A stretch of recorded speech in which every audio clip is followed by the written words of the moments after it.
ചെറിയച്ഛൻ ഇത്രയും വലിയൊരു സംഭവമാണെന്ന് ഞാൻ അറിഞ്ഞില്ല. പഞ്ഞി ഞാൻ എടുക്കാം. ചേലക്കര അപ്പൂപ്പനെ നമുക്കൊന്ന് സന്തോഷിപ്പിക്കണം. പഞ്ഞി പഞ്ഞി മൂക്കിൽ വെക്കുക, കാലിന്റെ തള്ളവർ രണ്ടും കൂട്ടി കെട്ടുക. അല്ല, കുളിപ്പിച്ചിട്ട് പോരെ ഇതൊക്കെ? പോരാ, ചേട്ടന്റെ ആത്മാവ് ഈ അന്തരീക്ഷത്തിൽ എവിടെയോ കറങ്ങി നടക്കുന്നുണ്ട്. ആത്മാവ് ശരീരത്തിന്റെ സുഷിരങ്ങളിലൂടെ അകത്തേക്ക് കയറും എന്നാണ് ശാസ്ത്രം. അയ്യോ, എന്നാ വേണ്ട, ഇപ്പൊ തന്നെ വെച്ചേക്കാം. എന്നാ പിടിച്ചോ. എങ്ങനെയൊക്കെയോ ആണ് ആത്മാവ് പുറത്തിറങ്ങിയത്. ഇനി വീണ്ടും കയറുകയെന്ന് വെച്ചാല്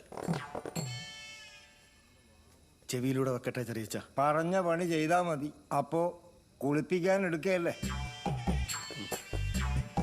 അല്ല, മോതിരം എടുക്കണ്ടേ? അതെ. സഹദേ